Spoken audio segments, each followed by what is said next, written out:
Welcome to Amplifying Recruitment. In this episode, I'm joined by John Gaughan. John created and built the amazing Finlay James. He grew the business to 80 heads and through some hard times, eventually had to close the business. Then out of that, inevitably created a hell of a lot of lessons. John spends his days now advising recruitment business owners. And in this episode, he shares the things that you should be doing as an owner right now and the mistakes that he's seeing most commonly. John, welcome to Amplifying Recruitment. Hello there.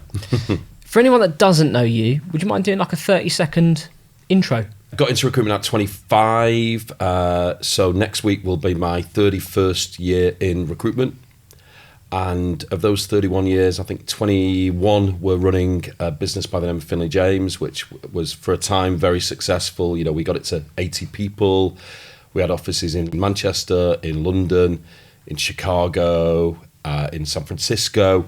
But when things got quite tough, going back kind of two and a half years ago, sadly, the company got to a point where, you know, we couldn't continue and, you know, basically that company failed and we all had to move on. So for the last 7 months now, I've been working as an advisor to, I think I've got 13 or 14 companies that I advise, and it's anything from one-man bands up to, I think the biggest is about 25.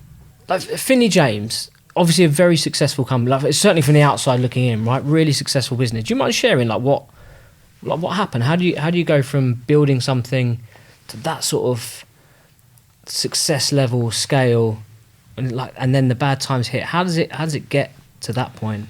Yeah, I think it's interesting. I think companies can fail in a number of ways, and I think with ourselves, I think if anything, we were overly successful in a reasonably short space of time.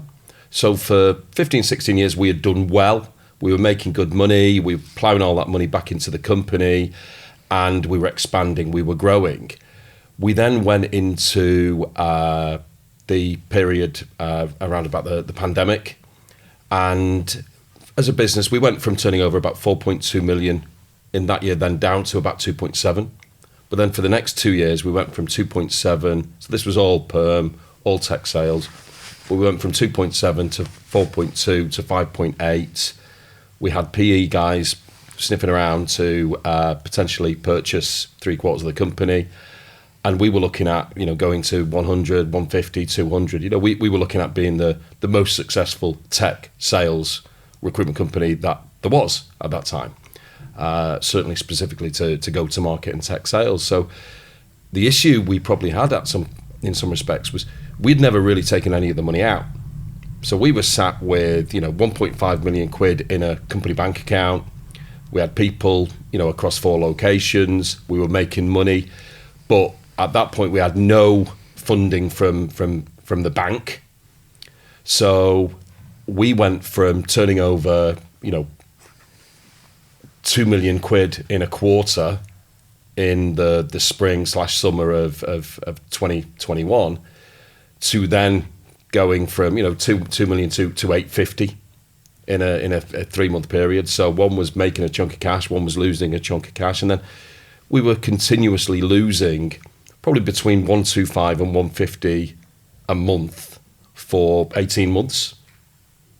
So we then had some issues with, you know, we had 3 offices. We were paying £50,000 in rent across 3 offices because we had, you know, quite a big footprint in London, in Didsbury and in Chicago at that point. We were paying for 66 LinkedIn recruiter licenses. And because we were working in that kind of tech sales market, when it was good, everybody was doing well, earning a lot of commission, making a lot of money, and their career was progressing with, you know, promotions every 3-6 months. When it started to wane, our people could just walk out the door into an internal recruitment gig and maybe double their basic overnight. So it was, you know, people who would have been on 25, 30K could go and get 50, 60, 70K and maybe not earn any commission, but, you know, that 1, 2, 3, 4 years they'd spent with Finlay James gave them that opportunity. So we were losing people. So our fixed costs, bar wages, were pretty similar, you know, in terms of infrastructure, LinkedIn, CRMs, all that kind of stuff.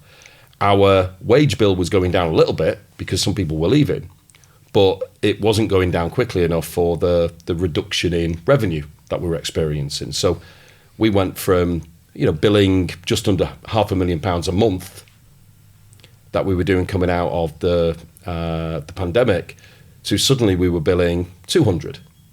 But if you're billing 200, 250 and your overheads are sat at 350, 400, and you've got no money, sat in your bank account that, has come from a bank, you're going to struggle. So we went from basically being at a point where, we asked our bank, could they help? And they basically said they wouldn't give us anything. They wouldn't give us a tenner. And it was, so there's other companies that might be sat with, 500, £1 million sat on a balance sheet, from, that they owe the bank, but they could let us go. So they didn't have to take any risk with us, and they could just cut us loose and kind of let us go and say thanks, but no thanks. We're out of here. So there wasn't any support really at that time. When you have that first month where it almost, because the way you describe it, it sounds like it almost drops off a cliff, that you go from 500 to 250. In that month, what goes through your head as someone running the business? Is it, did you, that first one, are you like, oh, that's a shitter, we'll bounce back, or could you see this decline coming? Because we had been so conservative with the cash over the years, we didn't see one bad month as the end of the world. So we went from doing £1 million in June to 180 in July. So the drop was really, really quick. But this was on the back of inflation going up, interest rates rising, Putin. There was a perfect storm whereby the companies we dealt with, historically, it was all about raising money. So it was these tech startups in San Francisco, Silicon Valley, other areas, Israel, places that were investing and growing fast. But these companies never needed to make any money in the short term. Nobody asked them whether they were making any profit. Yeah. And then suddenly, when money was expensive, money went from being more or less free to being expensive. So these companies in, 100, 200 person WeWorks looking for 5, 10 people, it was like, now we don't want anybody and we want to lose costs. We want to get rid of people. So we went from having 250 plus vacancies, and these are good vacancies, paying 100K in the UK or maybe paying $150,000, $200,000 in the States. We went from having 250 to having 50 in 3 months. But we were sat with 1.5 million quid in the bank. So we thought, if we're losing a little bit of money, everybody else is losing money. Yeah. So we'll pick up market share, and we've got more than anybody else, was our philosophy at the time. So we can, and we had been through a lot. We had been through 2008, and it barely kind of caused a ripple to us. We had opened up in other offices and double. So anything we had kind of touched over a 20-year period had worked well. And there's an analogy I use, whether it's relevant or not, but I felt a little bit like Tyson Fury the time when he got up at 9 against Deontay Wilder. Yeah. You get up at 9 and you're the hero. I got up at 12 and the lights were off and everybody had left the building, and it was like, right, we're done. And it was like, could we have done things differently? Maybe so. I could have basically got rid of 50 people, over a 3-month period, and I could have saved my own skin and walked off still with £1 million in the bank. But I had never made mass redundancy. So even at the start of COVID and things like that, when everybody else was kind of looking after themselves and kind of getting rid of 10s, 20s, 30s, I didn't do that. We didn't do that. Myself and my wife, that wasn't our ethos. It wasn't the way we operated. So, yeah, we had 20 good years, one bad one, really. So yeah, I suppose maybe that's the thing then. So like if you go like, could I have done anything differently? You could have got rid of 50 people. Is there anything that you could have done differently that actually you think, yeah, maybe given like the 2020 vision of hindsight, I maybe should have done this or could have done this? I think I go back even further in that, I set up in the US 8 years ago. So there's pictures coming up on my phone today, out in San Francisco in the January of 2017. And when I look back now, we didn't need to set up in San Francisco. We didn't need to set up in Chicago. We could have done it. We didn't need to set up in London. So we could have done it from Didsbury. We had enough space to have 60, 70, 80 people in Didsbury and keep an eye on our costs, our overheads. But the way the world works, if you go back 7 or 8 years, everybody was saying, you need to get to the US. That was also like in 17, 18, that wasn't the done thing, was it? That No. was, even UK-based businesses, it was regional offices and... Yeah. But our philosophy at the time was, we were doing some good business out of the US from Manchester. And so we thought, right, okay, well, if we can do this from Manchester, imagine what we can do with boots on the ground. However, what we realised was, even like, if you're hiring entry-level people in Manchester on, 22, 25k basics back then, and maybe 28, 30 in London, suddenly you're paying $50,000 basics in San Francisco for guys straight out of school. And, the costs are that bit, but, the fees are good, but the cost base is that bit higher. So I think, we could have kept better control on our costs and just developed a business that we had control of in one location. And if we would have done that, would we still be here now? Yeah, I think so. But part of me thinks, we went for it. Yeah. And, we went for it before many. And, there's other companies who are still around who are 3, 4, 5 people companies. And fair play to them. I've got so much respect for these guys being still around, but we went on a journey that, I've got no regrets with. And even when it all kind of turned pear-shaped, myself and Sarah can look ourselves in the mirror and say, we didn't shit on anybody. We didn't kind of rip anybody off. We kept it going long enough to try and survive. And, if the market would have turned, the interesting thing is that the market still hasn't turned now. And if I go back in any previous, incarnation of myself and my career, normally you'd have maybe a rough 6 months or a rough 9 months. This has been going on like 2.5, 3 years. And even when I look at the advisory companies I work with, I think sometimes it's easier to be a 2, a 3, a 4 with, a really, really low overhead. And when you're getting into 20s, 30s, 40s, 50s, and you're starting in Jan and, you're a perm business and you've got no revenue on the board, that's tough. So you said there, I could have made 50 people redundant. That's not the way that you work. And over the last couple of years, I've seen countless businesses do that. And like you mentioned, they've got 66 recruiter licenses, and LinkedIn ain't letting you out of that contract, right? No. And landlords can be difficult. But there's been so many businesses that I've seen that have just folded, and then they have some sort of pre-pack Phoenix, and the next day they were called ABC Recruitment, and now they're called ABCD Recruitment. Yeah. And was that ever any of that sort of stuff come into your thinking? I think it's a really, really good point, Jamie. And I think, we got to a point where probably in the February or March, so this time 2 years ago, we kind of thought, right, we've just got about, enough money to kind of keep going. And even the start of that year, I kind of, there was no thoughts in my mind that Finlay James was going to go. Because I kind of thought the market is going to come back. It has to come back. It's been at this kind of low ebb now for 2.5 years. It's going to turn. And economists were saying it was going to turn. Bankers were saying it was going to turn. So everybody was talking about inflation coming down. Everybody was talking about interest rates coming down. Everybody was talking about confidence levels going up. So at this point, we've got to a point whereby our costs are now reduced because a lot of people have left and moved, into internal or moved into, sales or gone off to do other things. And, they're all doing okay. But we're thinking, right, we can survive. And then the gun to our head really was LinkedIn, because what they did, and I'm not here to bash LinkedIn, but we were at a point whereby we were struggling to pay their bill. Now, I asked them, could we renegotiate for the number of people we had? And, at that point, we probably had 25 recruiters. So I said, look, could we reduce it down?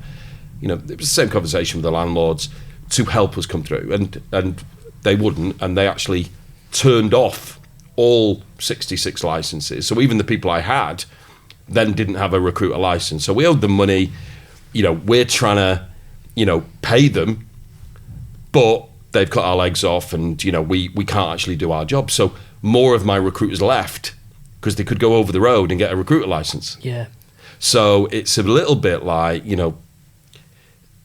weren't really given any opportunity, because, if you put me in a position whereby I can pay the money back, we looked at every way of, like, elongating payments, going on payment plans, doing this, that, and the other. And even with people like HMRC, we were sticking to our payment plans. We were paying our bills. And that was the case up until like 2 years ago. But LinkedIn were like, no, if you cannot pay this bill tomorrow, we're going to shut off every single recruiter license you've got. And that's what they did. And so I had people saying, right, we can't actually fill the jobs without the tools. What are you going to do? And it was like, well, at this point, there wasn't much we could do. So we had to find a new way of doing it. We had been using LinkedIn and LinkedIn recruit licenses since they came out, and we had spent millions with LinkedIn. But no disrespect, if they can kind of basically get their insurance on our debt and sell it on to somebody else to try and chase, and go and do another 3-4 year deal with somebody else on, 30 licenses when they've only got 10 people, they're going to go and do that. Not that I'm bitter. No, but I don't know, you said there, I don't want to bash LinkedIn, but I've heard that, unfortunately, from far too many people over the last 2 years, not to that scale, but people that have got a 20-person business gone down to 10, and LinkedIn aren't having a bean of it. I know a guy who was paying for 96 recruiter licenses, and he had 5 recruiters. And it's, he would beg, borrow and steal, and, to basically, look, try and keep the business going. So, but they don't want to keep the business going. What they want to happen is for you to Phoenix and buy a load more licenses. Yeah. From the Phoenix company. It's great. It's great for the guys selling it, and it's great for Microsoft. So I personally think it's a travesty. But the idea that even going into, I'm fortunate because I have no staff in some respects. So I do advisory and it's just me. So I don't pay LinkedIn anything. However, if I was going into 2026 and I was doing a deal with LinkedIn now, I'd be thinking, right, I've got no clue what my business will look like in 3 years' time. So signing up to 20, 30, 50, 100 licenses, when I don't know how AI is going to impact the world, I don't know what is going to happen with the economy, I've got no foresight, especially if I'm a perm business, then how can you do a deal? And, should they be doing 3, 4, 5 year deals, or even 2 or 3 year deals when nobody knows what's going to happen? Because you won't get out of it. Yeah. And I think that there is probably one of many lessons that you've got from everything that's happened, that now in your advisory work you take in, right? Yeah. And so when I'm speaking to my advisory people, I'm saying, look, be very, very careful about, a contract that looks like you're going to save money year one, or it's going to kind of be more economical or more efficient, over a period of time. They're doing it for a reason. And, they're not giving it, they're not just doing it to be kind and to support you and to look after you. They've got targets, and, whether your business, once they've sold it, whether your business fails or does well, they don't care. They get the cash anyway, so. Yeah. So moving on to that then, so the advisory work that you do now, yeah, you see inside countless businesses. I know you said you've got 13, 14 clients at the moment, but there'll be others that you've worked with for periods of time and all that kind of great stuff. Thinking back into 2025 now, so we're sat here early January 2026. What's like some of the common blind spots that maybe people missed last year, or like what are you seeing? Yeah, I think the blind spots for me are, I think there's 3 or 4. I think the main one is people not understanding the numbers. Okay. And when I say understand the numbers, I mean the basic, like the essence and the fundamentals of a recruitment business. Now, I'm thinking more about perm. So I haven't really got a contract recruitment firm that I deal with right now. But if I'm thinking about perm recruiters, I think going into 2026, you need to know from 2025, how many clients you need to do a deal. You need to know how many, opportunities, how many jobs on, how many specs, whatever you want to call them, you need to do a deal. And you need to know your kind of run rate in terms of how many first interviews you need to set up to do a deal. So if you walk into a company and it's like, right, well, I don't know, then I think you need to find out. And I think it's a great time of year for people to go back and just look at the numbers and physically work it out. Because just thinking, right, I just need more of everything. Well, you might not need more of everything.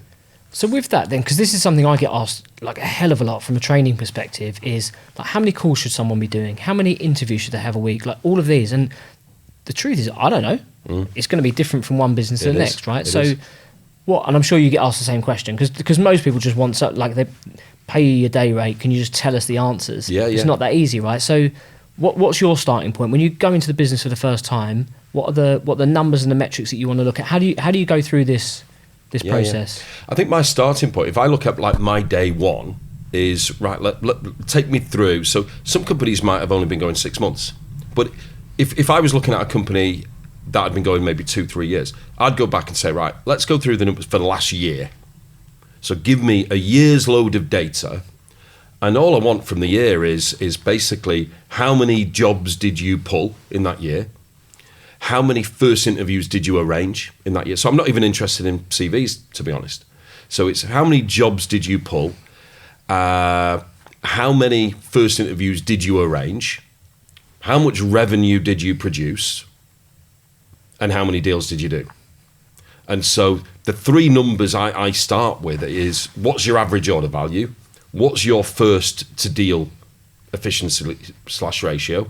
And what is your job on to deal? So I was sat with a client yesterday, and we had myself and the three guys, we had a great afternoon where we've looked at the numbers for last year, and then we've got a plan. So I've sent them through something this morning. We've got a plan. So we've got, I won't even say who it is, but we've got the average order value we're aiming for is somewhere between 26 and 27K. The number of jobs on we need to get a deal, we need 4 jobs on to get a deal, and we need 8 first interviews to get a deal.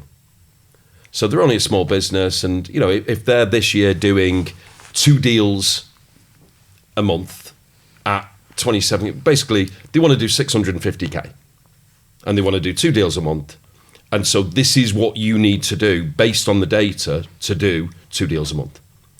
Now, my issue is there's clients with 25 jobs and they're spending time getting more jobs. Yeah. And I'm kind of thinking, right, okay, look, you without, you're a Millwall fan, so you might not see that many shots on goal, and you might not see, there might be a bit of long. I support Stockport County, so there'll be a lot of long balls going on. But I kind of think it's, think about what's important. So when I watch a game of football, I'm thinking, right, okay, unless you're going to get an own goal, without shots on target, you cannot score goals. So for me, shots on target are first interviews. So your start point is a first interview, and then we start to look at what I call deal architecture, how we can improve all these efficiencies. But the starting point is really simplifying it. And, with any company, it might be you need 10 of them, and you need 5 of them, and you need 20 of them, and you need a personal brand, and you need to divide your day up into tasks and inputs and outputs that are going to achieve that.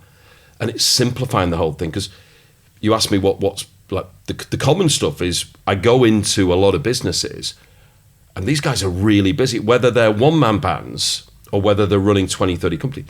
They're working harder than they've ever done. Yeah. But they're just doing stuff. And so I want to break down the stuff into specific inputs and specific outputs that are going to give you the results you want. So is it very much you've got to know where you are now, you've got to have all of that data, and then we can start to look at our deal infrastructure as you even like day one, sometimes we're just getting it there and then. So my day one is like, whether it's a half day, whether it's a full day, is pretty relaxed. It's like understand. So we don't talk about what they want to be in 3 years' time or 5 years' time. You know, what I want to do from the get-go is get the infrastructure built and think about, you know, the next 3 to 12 months. And we might get to a point after 6 months, they don't even need me anymore. And that's great. You know, so if I've put in some fundamentals and some processes and some structure and some strategy whereby, look, we've got it now, thanks very much. That's cool. Yeah. And so some people will probably deal with me for the next 3-5 years. Some people will deal with me for 3 months. And that's absolutely fine. So I don't I don't do a LinkedIn. I don't tie people in.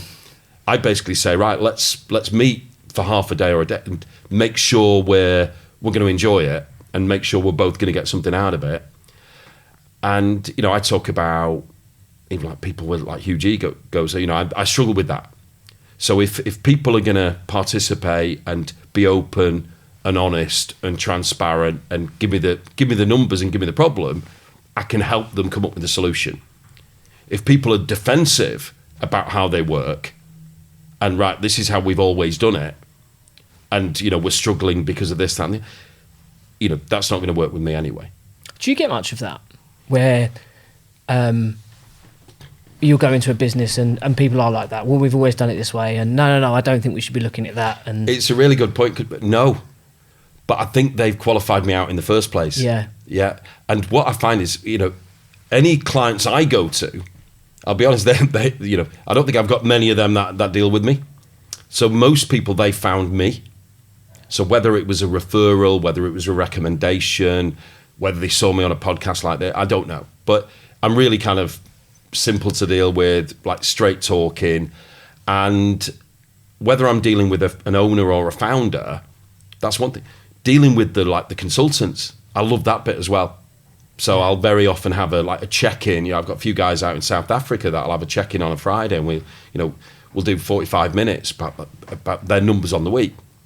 But we've just made it really simple because I think people can there's so many distractions for a recruiter right now that people can basically lose their way really, really easily. And my philosophy is, right, okay, look, if we break down a day into 8 hours and you've got an hour where you do that, then you stop and you have a break, and then you've got an hour doing that. And then at the end of the day, we've got these 8 little buckets of stuff you did with inputs and outputs. You'll normally finish and think, right, I've achieved something today. Whereas so many people, they're going weeks, they haven't achieved anything. So I did one session with a company. It was a free session I did, actually. It was about 6 months ago. And one of the guys, you know, he was saying he was too busy to do like stuff on LinkedIn and too busy to do like create a personal brand. So he's there with all his mates. I'm thinking, I'm going to have a bit of fun. I'm not getting paid, so I'm going to have some fun. And I said, right, okay, so tell me, right, what did you achieve last week? So Monday to Friday, what did you do? So how many new jobs did you bring on? None. How many candidates did you arrange interviews for? None. And basically, whatever question I asked him, it was none. And then I just winked at one of his mates. I said, I reckon you probably did have time to do a LinkedIn post or yeah. And he was like, fair enough. You were saying there about ratios and numbers and metrics and the mistakes that you see. And then when we were stood outside, you just said something else about people just not knowing, like business owners not knowing the numbers at all, and not knowing like the average deal value. And yeah. So I kind of think that there's something about somebody who kind of basically makes that decision to head off into the world of recruitment and right, I'm going to set up my own company. And, you know, they get going and they start, and, you know, some people grow it, some people don't, but you've got, you know, you start off with a 1 or a 2 or a 3. And my thoughts are, if you don't get it right at the start, by the time you get to 10, 15, 20, 50, 100 people, then you're kind of further away from your destination. So what's interesting is a lot of these guys who would do it, they would have known their numbers, their average order value, their efficiencies, their first deal, when they worked for one of these big recruitment companies. So when they were at S3, you know, they would have been religious about their numbers. Yeah. And they had to know this. But they set up and they're just so convinced, right, I just need to do more of everything, that they think it's that important because there's nobody there to ask them. So when they were working for a big recruitment company, they had to provide this data. They suddenly, because they don't need to do it anymore, they don't think it's as important. It's more important because it's your gig. So from the get-go, something, we were good at as a 2-3 person band 21 years ago was we knew our numbers and we knew the data, and that would often basically dictate our hiring decisions and our growth decisions. And, each year, we would look at how we can improve our average fee, how we can reduce our first to deal, how we can look to land and expand and potentially even have fewer clients, but doing, better penetration. Yeah. But what I see is, I think everybody's a bit jumpy and a bit panicky, and I'm just gonna do more, and if I just do more, we'll do better. But there's a lot of people then working too many hours. So you've got people who don't know their numbers, but they're working 12 hours a day. I'd prefer them to work 8 hours and spend 15 minutes knowing what they've achieved and why. And I think that would be better for everybody. But yeah, I think it starts with the owner and then it cascades down. And so what do you see, I suppose, aside from like knowing your numbers and all of your metrics, ratios, all that kind of good stuff, what's the good stuff you're seeing? Like what are the businesses you're going into or the clients you're working with? What are you seeing that's working really well? Like who's winning at the moment? Yeah. It's the guys I was with yesterday. You've got guys doing, $75,000 deals. So I'm finding, and what I'm looking at this year is getting people further up the food chain. So I think the people scrambling, whether it's the UK market, whether it's the European market, whether it's the the US market, the people scrambling around that 50, 60, 80,000 pounds, $100,000 rate, I think are going to struggle because I think it's highly congested. It's really difficult. There's a lot of companies chasing the same deal, and they're also up against internal recruitment, and they're up against adverts and things like that. So I think that market is really, really tough. My advice would be, if you, so I'll give you for instance, so I've got one guy who I've been working with, and their average order value last year was 10K. And our goal and our objective and our plan for this year that we've already put in place is to increase the average order value to 17.5. Now, it means he's going to attack the roles that are probably 2 or 3 levels up on what he was used to working on. But when we look at the data, he's more efficient dealing at that level. And so I would prefer, this chap and his business to be getting, 5 or 6 interviews a week where the fees would be 17.5K, than getting the same number of interviews, but the deal would be 10K. So I think, where people are winning is they're going, up, not down. They're basically adding that bit more value in terms of, how they can help guide the client. So the people who are just dealing with internal talent teams, they're struggling. Yeah. The people who are getting to senior decision makers and building relationships with them and getting to meet them face to face. So there's recruiters who've never met a client. And, when you got in the game or when I got in the game, it was like, you meet everybody. And everybody's telling me, oh, God, when I'm meeting them, it's working really well. So how many did you meet last quarter? Oh, I didn't meet any. So, people know the answers. And I do see that even on LinkedIn, I think you do see, I think more people are thinking about, more face-to-face. And I think that will be better for everybody. So I think, Jamie, going further up the food chain, hitting you face to face, and being that bit more proactive, and phone calls, not email. So I don't, if somebody rings me, I had a phone call earlier. I took the call, and we had a chat about something, and if I get 50 cold emails from people every day, I delete every single one of them. Now, some of them could be quite good, but I just delete everything.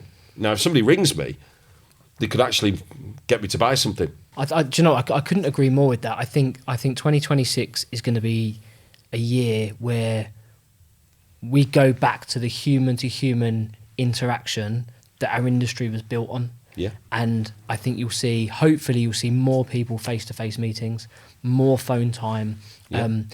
I said to a group recently that I think we're getting to the point now where like human to human is your advantage. Like AI is moving so fast that this human to human is your edge.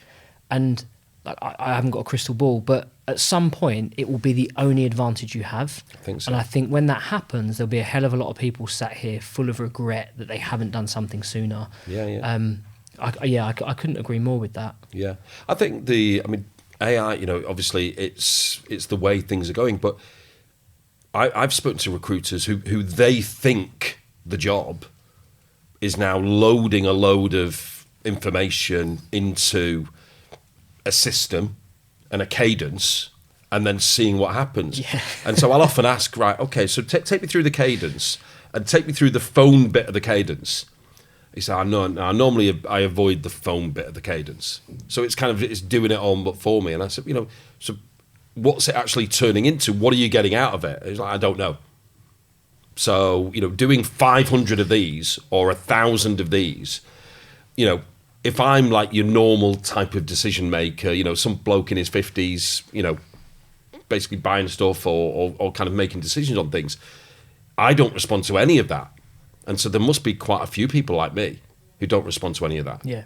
But I kind of think the people I've spoken to last year who have had face-to-face meetings with like CROs, and the CRO turns around and says, you know what, you're the only person who's tried to meet me in 6 months, but I get 150 messages a day and I just delete the lot. Or I have a PA deleting the lot. Yeah. And so I really appreciate you reaching out and offering me some intel about the market and offering to support me and wanting to buy me a coffee. So that's going to be the differentiator, I think. Yeah. And I think it has to be, because the cost of a recruiter now, if I was a business owner with 25 people, the cost of a entry-level recruiter now, I would imagine, with all the extras and the licenses and the CRMs and the AI note takers and all that kind of thing, it must be double what it was 10 years ago. Oh, without doubt. And I think one of the challenges there for someone running a recruitment business, I think far too many haven't moved the targets and expectations in line with that. And I've seen that a lot, especially over the last few years, is that businesses saying the target for someone in year one is 100 grand, but it was also 100 grand 15 years ago for someone in the first year, or it was 85 grand. It hasn't moved in line with what it cost, because then you were hiring people on 17 grand a year and expecting them to do 100. Well, now that person costs you 40 grand year one. So I think there's just no margin in it, and that's when people are tempted to go overseas. And some of my clients, they've got some great people overseas, and I'll be honest, the people I've dealt with overseas are as good, if not better, than some of the guys I've come across in the UK. But if that then becomes your competitive advantage, then that's not great either. But it's difficult, isn't it? If you're going to bring on an entry-level recruiter and now pay them, even minimum wage is probably 25, 26K. If you stick them in an office and you're going to manage them, support them, give them a license, do this and that and the other, and if they're going to bill 70, 75K, there isn't any profit there, I don't think. I think it's going to be really tough. So I think it's going to be a really interesting year. I think, I feel I'm in a good spot from an advisory perspective where, as I say, I can help one person. I work on the premise that if I can help a business improve by 15% on the year, that'll be good enough. But the stuff we look at is very basic. It's the fundamentals. We don't actually have. It's not overly complex to be able to kind of follow it and stick to it and feedback and be accountable. So my work's all about two things: one, being accountable. So if you're going to say you do it, and two, being intentional. So if between 2 and 3 you're meant to be specking out or specking in, whatever you want to call it, and you decide to do something else, well, you're not going to have your input, so you won't have the output. So why bother agreeing to do it in the first place? Interesting, something you said there that just sort of stuck with me. You said it's really simple, and I think, and I've had this feedback of saying something similar to to a group of recruiters before, and someone said, "You make it so simple." I thought, well, I can make it really bloody complicated if you want. And I think there's too many people who try and make it complicated, whereas actually what we're doing... You can charge extra for that yeah, as well. Yeah, you can. Yeah, you have to have 12 months. That's to be really difficult. Whereas, yeah, you're right. You can work with 3 months. We keep it really simple and it'll have an impact. I think that's where we win, isn't it? Well, it's interesting because one of the guys I met yesterday is like brand new. He went into recruitment on Monday. Right. So I met him yesterday and he's 25 years of age and I'm thinking, I love this because you haven't been spoiled by everybody else.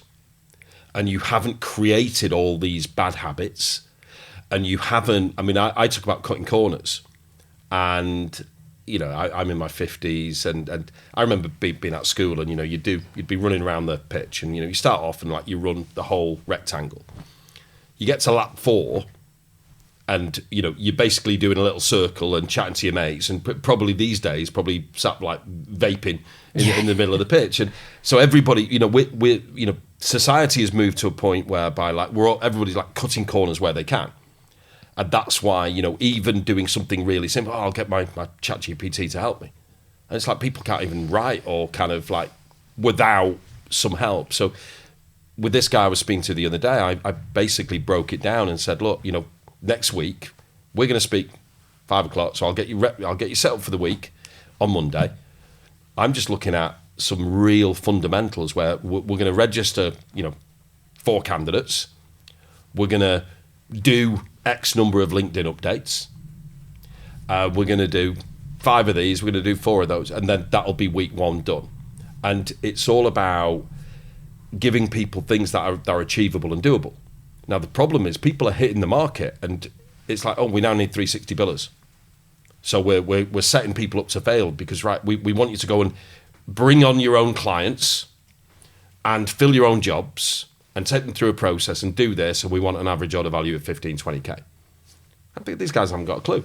Yeah. But the problem is, compared to 10, 15, 20 years ago, what used to happen is you would have non-billing managers supporting these people.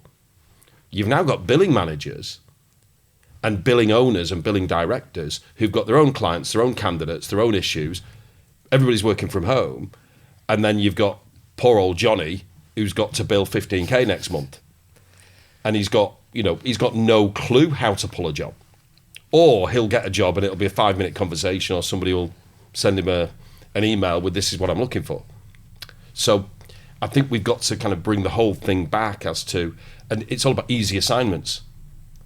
So I'm a big fan, I'll be honest, with, you know, guys starting off yesterday. I said, look, let's start off 180. Let's just fill jobs. Let's just fill jobs for Q1. Get some confidence, kind of build up the reps, you know, build up your reputation, build up your personal brand. Then we can worry about pulling jobs. And that's kind of and I might be wrong.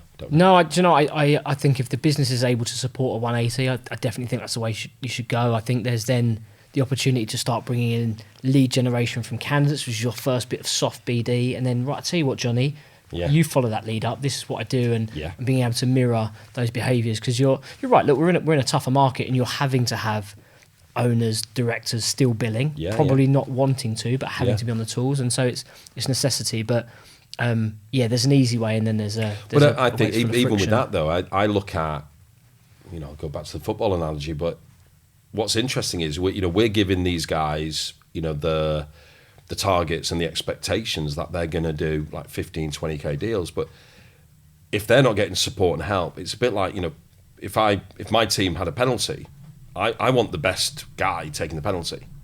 I don't want the guy who's never scored a penalty. Yeah. And kind of with the pressure and kind of, there you go, this is a 20K deal, this is on you. And I'm going back because I've got a client call, and leave you to, and go into your little booth and let me know how you get on.